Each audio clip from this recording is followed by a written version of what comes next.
And what's up, everybody? Welcome back to the channel. It is your boy Cheap Ludes. Now, normally I come out with the top 10 budget cards list pretty much the same day as the top 10 cards under 100K list, but I decided to switch it up this time.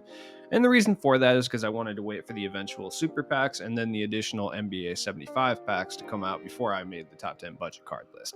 I needed the market to get at least slightly decimated on the budget side before I release this video. So, you guys are familiar with these videos. I do them at the absolute most or at the absolute least bi-weekly, at the most every single week. So hopefully it's going to be every single week, but it depends. If there's no real shift in the market, I'm not going to make one of these. So you know the drill. This time, 5 honorable mentions and then the top 10. So we'll start with honorable mention number 1, and that is a card from the recently released Iced Out set, Victor Oladipo.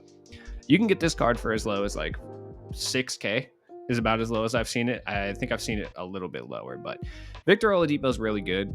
The only reason he's on an honorable mention, not on the actual list, is because there's just so many shooting guards available. You know, people got Dan Marley, people can go get Jaylen Brown for literally for free. But Oladipo's good. Fearless finisher, clamps, posterizer, ankle braces, limitless takeoff, relatively solid release, 93-point shot, 95 driving dunk, 86 ball handle, 92 steal, 95 perimeter defense. An excellent defense first shooting guard. The only issue is he's 6'4", but if you guys have played with Oladipo before in the past, you know that Oladipo does tend to look a lot bigger than 6'4". You know, he looks like 6'5", 6'6" with his player build. It's weird, you know. Gold interceptor, gold intimidator, gold limitless spot up as well. I think one of the most slept on cards that we've seen this year, period. Like I've seen nobody talk about this card, and he's really, really good for his price. Like truly. Like I'm not gonna say he's like a top 10 shooting guard in the game, but he's up there. Next honorable mention is a card I like a lot, but I know people have their issues with because of his jump shot, and that is Scottie Barnes. You can get an Evo'd Scottie Barnes, or you can do the Evo yourself. If you want to do the Evo yourself, which you can usually do in like 1 or 2 rookie dom games, one more than likely. You know, I think I did it in like 1. You can get the non-Evo'd version for like 2,000 MT, and then the Evo will take you like 20 minutes. But Scottie Barnes becomes an absolute monster with the Evo. 6'7", corner specialist, difficult shots, intimidator, rhythm, and set shooter for Hoffs. Not the greatest Hoff badges, but that Hall of Fame intimidator is really helpful. Same with the corner specialist. Gold catch and shoot, pickpocket, clamps, interceptor. Just a really solid stable of badges. He can also attack the rim with like quick first step. Clutch shooter, deadeye sniper is what he gets as well. Menace and hustler, no badge additions, but Scottie Barnes is really good. That base 11, I know some people dislike it. I personally like it a lot, so it's one of those things that you're going to have to try out yourself before you make any judgments on it, because you could, in all likelihood, like it. You can also hate it. Next honorable mention is another card that's a little cheap, but very good. Aaron Gordon. I've talked about this card enough. I mean, you can get this card for legitimately as cheap as Oladipo, sometimes even cheaper. Like I've seen this card go for like 2,400 MT, which is absurd. 6'8", corner specialist, lob, posterizer, pogo, and limitless takeoff. He does still have like catch and shoot on gold, clamps, defensive leader, interceptor, intimidator. Just a really, really good combo forward. If you're looking for someone that can either play the small forward or the power forward, look no further than Aaron Gordon. Aaron Gordon's really good. 86 three-point shot with a decent release, 99 driving dunk, 95 standing dunk, 86 ball handle, you know, solid enough defense. Only a 79 speed with ball, which does kind of hold this card back, but at the same time, like Aaron Gordon is a straight up an electric budget option. Another honorable mention, I guess is technically number 4 because I'm doing 5 of these. Draymond Green. One of the more pricey cards on this list. I like Draymond a lot. I try not to let my personal biases run these lists to a certain extent, but Draymond's fire. I mean, he's one of the best all-purpose power forwards in this game. If he could play small forward, I guarantee he'd be higher on this list. He'd be probably like number 1 if he could play small forward. 6'7"'s fine at power forward right now. Like Draymond really holds it down with his combination of offensive like playmaking and defensive stopping power. Look no further than Draymond Green if you're looking to bolster your team on both ends of the floor. I sound like a real sportcaster right now. Not sports, sport, only one.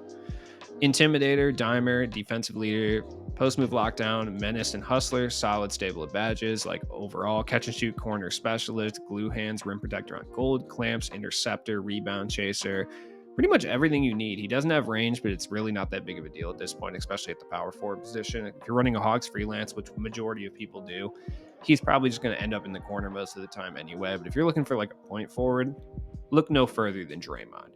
Our final honorable mention is only an honorable mention, just like Oladipo, because there's so many shooting guards available, and that is Pink Diamond Joe Caldwell.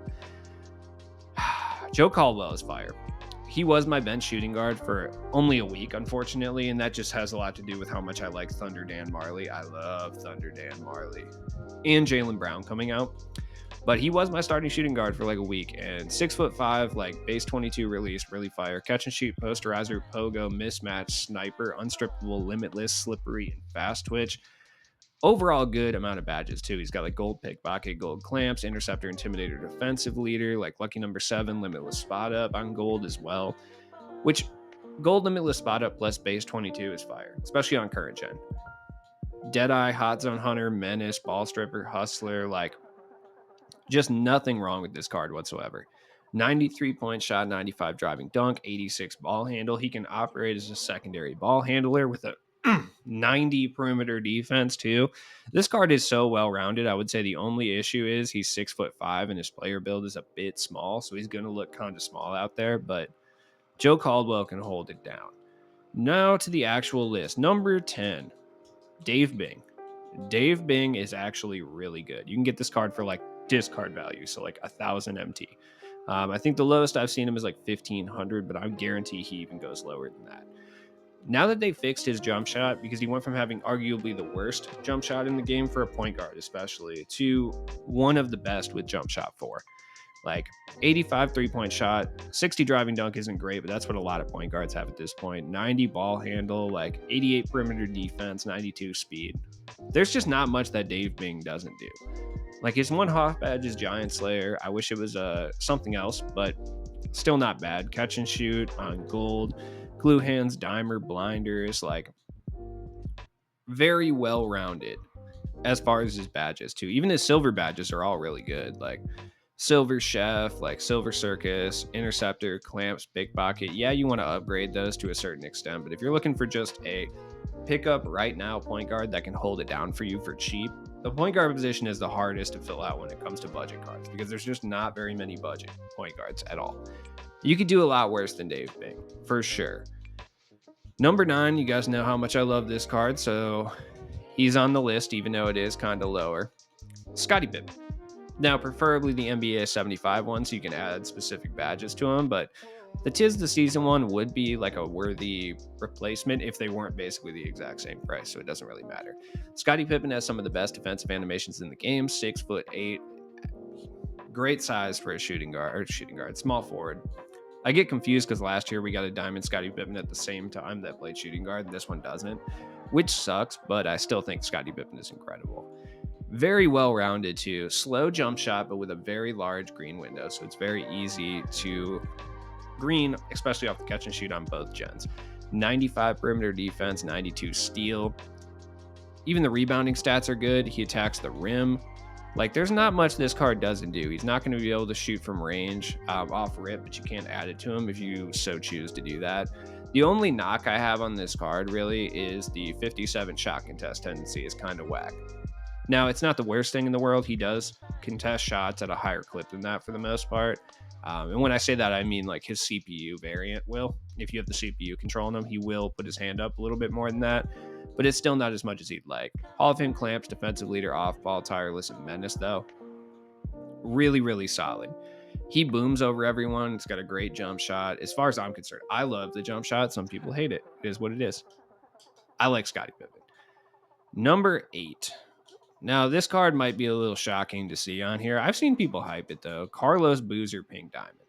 Like, as far as a big man, he's one of the best budget options in the game. Like, you can pick up the diamond one for like 5-6K, and in one rookie dom game, you can finish it. You have to hit 15 threes, which is a little rough.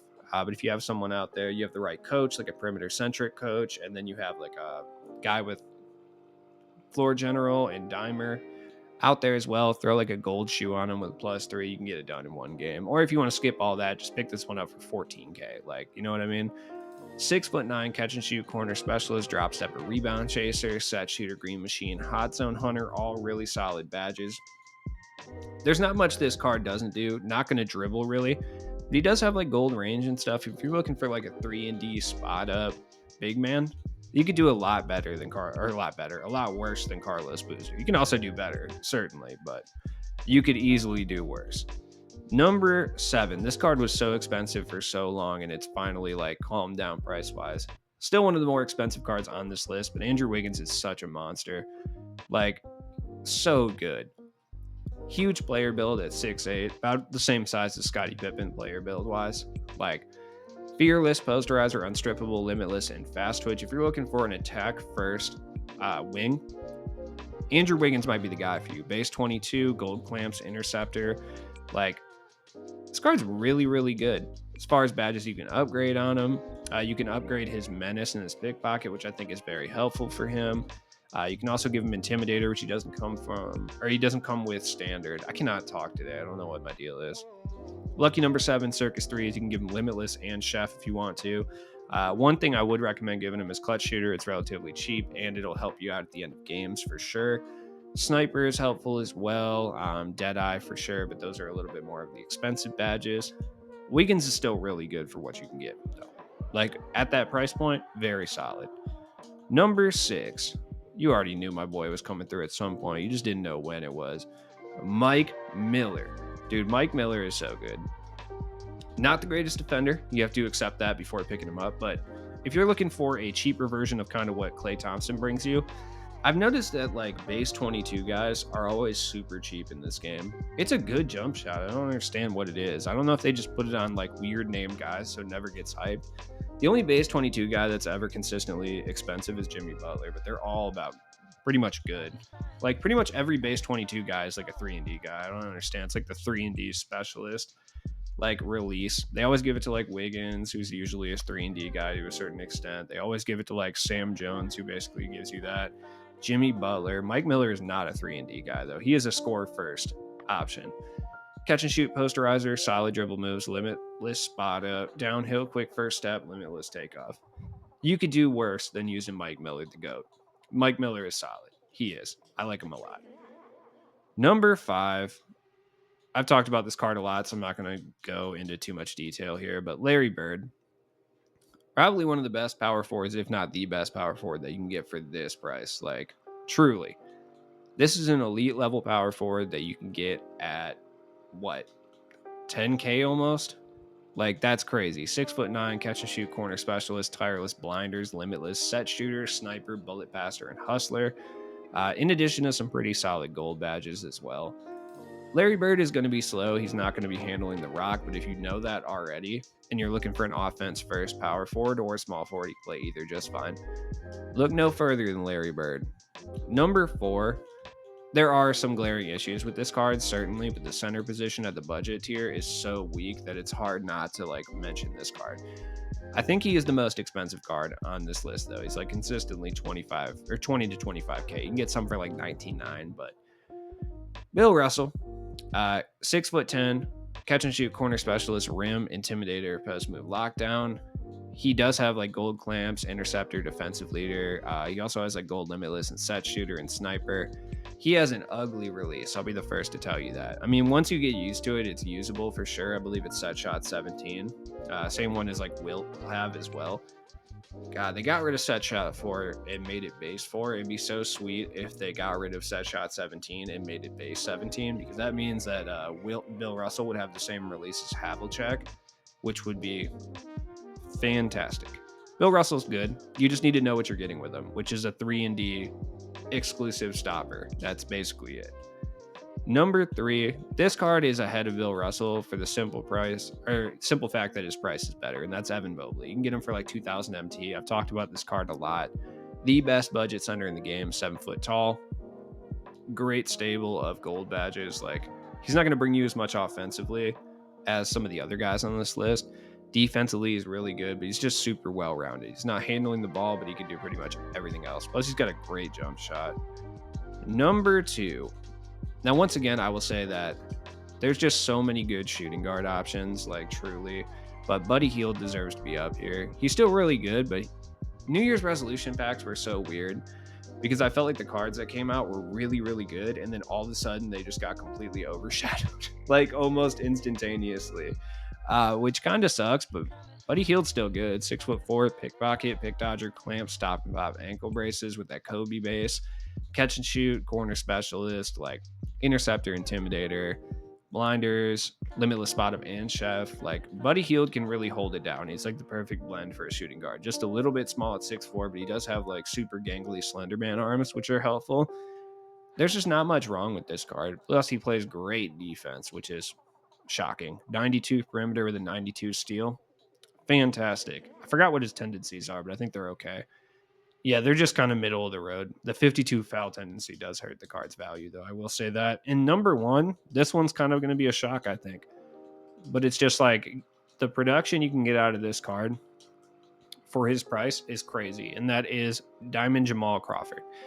Yeah, he is the most expensive card on this list when it comes to the signature version. Well, I guess it's taken a hit quite a bit. You can get this card around 10K, and I think without a doubt, for 10K, he's the best point guard in this game. No question about it. I mean, realistically, like ankle breaker, hyperdrive, quick chain, quick first step, space creator, triple threat juke with the Trey Burke base. Fantastic. He can 3-hunt. He can attack the rim. He's not a great defender, but you can put defensive badges on him, like clamps and interceptor and intimidator. He's 6'5", so he's got a little bit of height on him as well. He moves incredibly well. You do have to give him like blinders and limitless spot up and chef if you really want him to be an offensive juggernaut, but at the same time, you're not getting this level of offensive production from any point guard on this list. And I don't think you're really getting this level of offensive production from any one player on this list. So for that reason, he's number one. As always, it's been your boy Cheap Lude. Sorry, I was messing up my dialogue. I don't write scripts or anything. I just wing it when I'm talking about this stuff. And my throat is still like puffed up and stuff. So, it is what it is. Drop a like on this video, comment down below. If you look down at the bottom of the screen, you'll see a buy me a coffee link down there. I don't know if it's clickable, but I'll put it in the description regardless. I don't want to use Patreon and stuff because I have like personal beefs with Patreon, like over there, like policies or whatever. But buy me a coffee seems like a really solid website, so I'd rather use that for like tip jars and stuff like that. So if you're ever interested in supporting your boy, you can always go over there. I haven't set up any membership tiers or anything, so don't subscribe to any memberships. Like, I don't know what I'm doing with that yet. So anyways, have a good night, you guys. Peace.